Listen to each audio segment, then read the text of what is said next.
देखने वाले तो कुछ इस तरह रिएक्ट कर रहे हैं जैसे कि मैं किसी मुर्दे से बात कर रहा हूँ। अब पता नहीं आप नए हैं या फिर वही हैं जिन्होंने कल भी वीडियो देखा था। अगर आप नए हैं तो कोई बात नहीं, अगर आप इस बात को नहीं जानते हैं कि मैं किस बारे में बात कर रहा हूँ तो आप ज़रूर मेरा कल का वीडियो देखिएगा और यहाँ पर आके कुछ तो अपना रिएक्शन ज़रूर दीजिएगा। तो चलिए वीडियो को स्टार्ट करते हैं, काम धाम शुरू करते हैं। ये सब तो चलता ही रहेगा। कुछ लोग बातें सुनेंगे, कुछ लोग नहीं सुनेंगे, कुछ लोग नज़रअंदाज करेंगे। नमस्कार दोस्तों, मेरा नाम है वेदांत और आप देख रहे हैं वेदांत के विचार। विश्व हिंदू परिषद ने 5000 ऐसे पुजारियों को प्रशिक्षित करके विभिन्न मंदिरों में नियुक्त किया है जो कि SC/ST समुदाय से आते हैं। संगठन के निवेदन के बाद विभिन्न राज्य सरकारों ने भी इन पुजारियों को अपने पैनल में जगह दी है।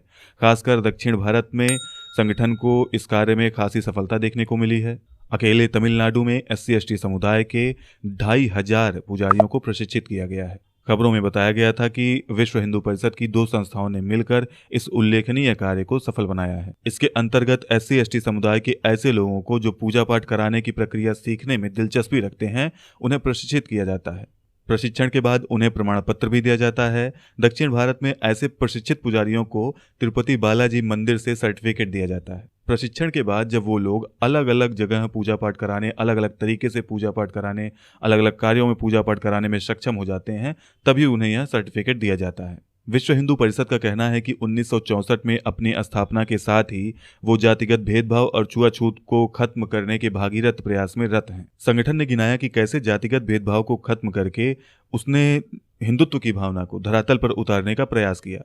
हमारे सहायक ने विश्व हिंदू परिषद के राष्ट्रीय प्रवक्ता विनोद बंसल से बातचीत की, जिन्होंने इतिहास से लेकर अब तक जातिगत भेदभावों को लेकर हुए मैराथन प्रयासों का ब्यौरा देते हुए बताया कि कैसे मंदिरों में SC/ST पुजारियों के प्रशिक्षण से एक साथ कई सार्थक उद्देश्यों की पूर्ति हुई है।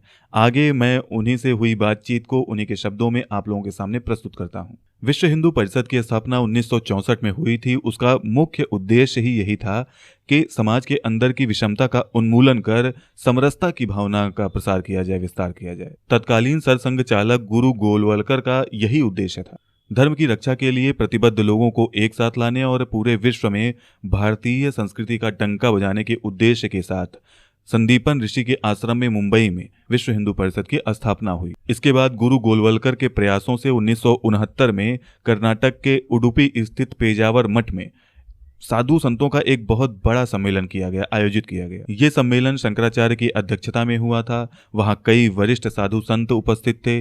गुरु गोलवलकर ने शंकराचार्य से यह अनुरोध किया कि वो घोषणा करें कि हिंदू समाज में कोई दलित नहीं है, और ये प्रेरणा उन्हें बाबा साहब भीमराव अंबेडकर से मिली थी। जब बाबा साहब भीमराव अंबेडकर गुरु गोलवलकर से मिले थे तो उन्होंने अपना अनुभव साझा करते हुए बताया था कि संघ में कोई भी स्वयं सेवक अपनी जाति नहीं बताता है, और इसी बात से वो बहुत खुश थे और उन्होंने कहा था कि संघ एक बहुत ही बड़ा कार्य कर रहा है। उनका भी मानना था कि संघ ने जाति प्रथा का उन्मूलन कर दिया और यहाँ पर सभी जाति के लोग एक साथ बैठकर भोजन करते हैं। उन्होंने सलाह दी थी कि संतों को जाति प्रथा के उन्मूलन के प्रयासों के लिए आगे आना चाहिए। यही कारण था कि गुरुजी इस उद्देश्य को लेकर कुछ ज्यादा ही सक्रिय थे।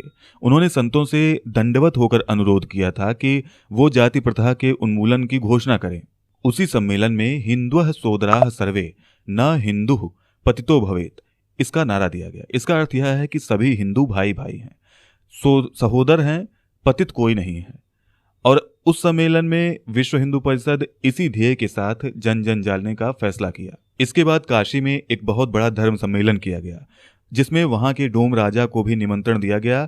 अशोक सिंघल के साथ खुद शंकराचार्य डोम राजा को निमंत्रण देने गए। उनके घर जाकर अपने हाथ से निमंत्रण दिया गया और उनसे आग्रह किया गया कि वो इस सम्मेलन में निश्चित पधारें, और शंकराचार्य और अशोक सिंघल ने उनके घर भोजन भी ग्रहण किया।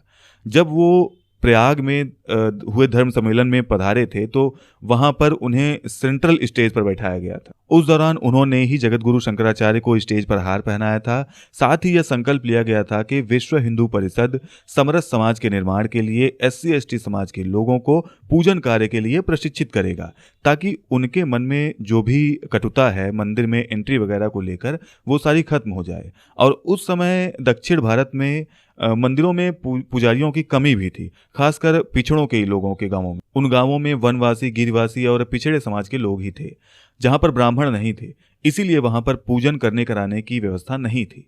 ऐसे में अगर किसी दूसरे गांव से ब्राह्मणों को लाया भी जाए पूजन कार्य संपन्न कराने के लिए तो वो आर्थिक रूप से सही भी नहीं था। इसी समस्याओं को देखते हुए विश्व हिंदू परिषद ने एक कार्य से दो समस्याओं का निवारण किया। उन्होंने SC/ST को भी पूजन कार्य कराने के लिए प्रशिक्षित किया। ऐसे पुरोहितों को तैयार कर उन्हें पूजन कार्य के लिए मंदिरों में नियुक्त किया गया। आज भारत के सुदूर वनवासी गिरिवासी गांवों में विश्व हिंदू परिषद के करीब 1.25 लाख प्रशिक्षण संस्थान हैं। इनमें से 1,03,000 एकल विद्यालय हैं। इसके अतिरिक्त सिलाई केंद्र, कढ़ाई केंद्र, ग्राम विकास केंद्र, संस्कार केंद्र और स्कूल कॉलेजेस भी शामिल हैं। ये सभी बस्तियों में हैं जहां पर पिछड़े लोग रहते हैं। इन लोगों को ईसाई मिशनरीज के चंगुल से छुड़ाने और धर्म के मार्ग पर ले जाने और इन्हें आर्थिक रूप से सक्षम बनाने के लिए विश्व हिंदू परिषद ने कार्य किया। दिल्ली में भी आर्य समाज मंदिरों में अधिकतर पुरोहित ब्राह्मण नहीं हैं। हिंदू धर्म में वर्ण व्यवस्था कर्मानुसार की गई है। इसमें जाति व्यवस्था से कुछ लेना देना नहीं है। बता दें कि विनोद बंसल दिल्ली स्थित जिस ग्रेटर ऑफ कैलाश के आर्य समाज मंदिर में रहते हैं वहां पर भी महिलाएं ही पूजन पाठ का सारा कार्य संपन्न कराती हैं। अब ऐसे में मीडिया उन्हीं खबरों को ज़्यादा बढ़ा चढ़ाकर सामने पेश करता है और हिंदुत्व की बुराइयां गिनाने लगता है, जिसमें कि ये बताया जाता है कि फला मंदिर में फला पिछड़े वर्ग के लोग को, फला दलित को नहीं प्रवेश दिया गया। बंसल खुद कहते हैं कि विश्व हिंदू परिषद भी इन खबरों से चिंतित रहता है। उन्होंने कहा, विश्व हिंदू परिषद ने पिछड़े लोगों को पुरोहित का कार्य देकर सामाजिक समरसता के क्षेत्र में एक महत्वपूर्ण कदम उठाया है, जिसमें अभी आगे चलकर बहुत सी चीजें होनी हैं। इन सब के बावजूद अभी कुछ ही दिन पहले अयोध्या के राम मंदिर में भी दलित पुजारी की नियुक्ति की मांग उठी थी। वामपंथी अक्सर हिंदू समाज को जातिवादी करार देकर बदनाम करने की कोशिश करते हैं और इसमें वो पिछड़े वर्ग के लोगों को अक्सर भड़काने की भी कोशिश करते रहते हैं। लेकिन असलियत में देखा जाए तो तमाम हिंदू संगठन ऐसे कार्यों में लगे हैं जिससे कि दलित वर्ग आगे आए। अब कोरोना काल में भी तमाम मंदिर लोगों को भोजन कराने के कार्यों में लगे हुए हैं। वहीं ये वामपंथी उन ईसाई मिशनरियों को कुछ नहीं बोलते जो दलितों और आदिवासियों को प्रलोभन देकर उनके धर्मांतरण में लगे हुए हैं। हिंदू धर्म सेवा भाव का धर्म है जिसमें जबरदस्ती और प्रलोभन की कोई गुंजाइश नहीं है। तो दोस्तों, आज के इस वीडियो में सिर्फ इतना ही। वीडियो अगर आपको पसंद आया हो तो लाइक कीजिए, अपने दोस्तों के साथ शेयर कीजिए। मिलता हूं आपसे एक नई वीडियो में नई खबर के साथ। तब तक के लिए जय हिंद, वंदे मातरम।